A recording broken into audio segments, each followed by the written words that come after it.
tellement grand, vaste et calme. On va débuter avec la verrière du côté nord. OK, mais c'est par où, le côté nord? C'est à gauche en entrant. À gauche, à bâbord. Wow. Mélange-moi pas plus, s'il te plaît. Les vitraux représentent littéralement l'histoire de Jésus et de sa mère Marie, mais aussi des personnages de l'Ancien et du Nouveau Testament, mais aussi l'histoire du sanctuaire du Cap de la Madeleine. Grand-maman, tu dis souvent que c'est comme des courtes pointes lumineuses d'automne. Hey, d'ailleurs, l'artiste s'est inspiré de l'automne laurentien pour les couleurs des vitraux, des mosaïques qui forment un catéchisme en images. C'est comme au Moyen Âge. L'artiste est un vrai poète du vitrail. L'artiste, justement, un maître verrier, le père Jan Tillmans, un missionnaire oblat de Marie Immaculée, il les a réalisés aux Pays-Bas. On dit que lorsqu'on regarde une verrière, on ne doit pas l'expliquer. On la ressent.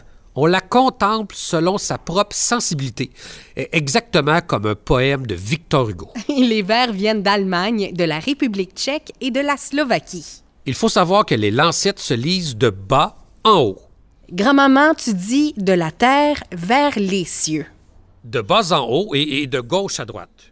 Les médaillons, eux, se lisent dans le sens horaire, celui des aiguilles d'une montre. Mais on débute par en bas à 6 heures, mettons. Donc, la première verrière est celle qui représente les saints patrons de l'Église catholique québécoise. On va t'en nommer et décrire quelques-uns, mais tu pourras compléter avec ton scrapbook. Dans la fenêtre A, on retrouve Saint Patrick, patron des Canadiens de souche irlandaise et, évidemment, de l'Irlande.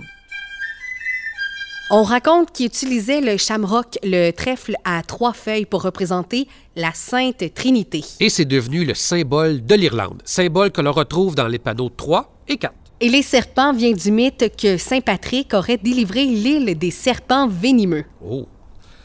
Dans la fenêtre B, la mère de Marie, Sainte-Anne. Celle que les marins aurient à leur départ en mer, mais aussi dès leur retour au port. C'est également la patronne de la province de Québec, une dévotion introduite au Canada par les marins bretons, grandement vénérés à cet endroit. C'est donc pour rappeler l'emblème floral du Québec que des fleurs de lys y sont rajoutées. Du côté de la fenêtre C, on retrouve Saint-Joseph. C'est le saint patron principal du Canada. C'est le nom que l'on donnait aux Autochtones lorsqu'ils étaient convertis. Et ça s'est poursuivi dans les baptêmes jusqu'à aujourd'hui. Dans le panneau 4 et 5, on le voit avec un lys à la main, mais aussi une colombe signifiant la pureté. Mais le fait intéressant, on le voit sous le dôme de la basilique Saint-Pierre de Rome, car il est le patron de l'Église universelle. Saint Jean-Baptiste, celui de la fenêtre D, saint patron des Canadiens français. Il est né un 24 juin. 24 juin 1834. Le patriote Ludger Duvernay convoque un banquet pour discuter de l'avenir de la patrie. Et ce sont les convives qui ont déclaré Jean-Baptiste le patron des Canadiens français. Mais il aura fallu le début du 20e siècle pour que le tout soit officialisé par l'Église. C'est aussi le saint patron des bergers, ce qui explique le mouton. Le mouton a été utilisé dans les défilés de la Saint-Jean-Baptiste le 24 juin dès 1870. En raison du fait que le mouton représentait l'image de l'invincibilité. Mais aussi de la protection d'un peuple jeune caractérisé par le mouton.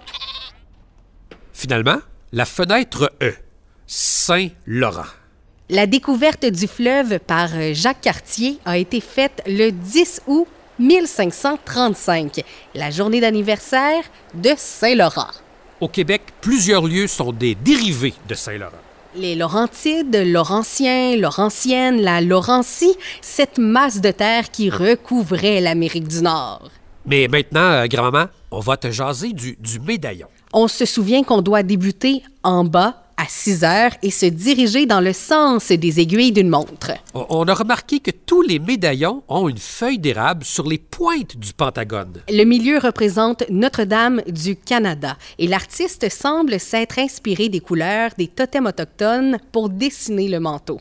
Le mot Canada vient du mot Huron et Iroquois, Kanata, qui signifie village ou bourgade. Le médaillon est en forme de pentagone et présente les armoiries des 10 provinces canadiennes. Mais attardons-nous sur celle du Québec.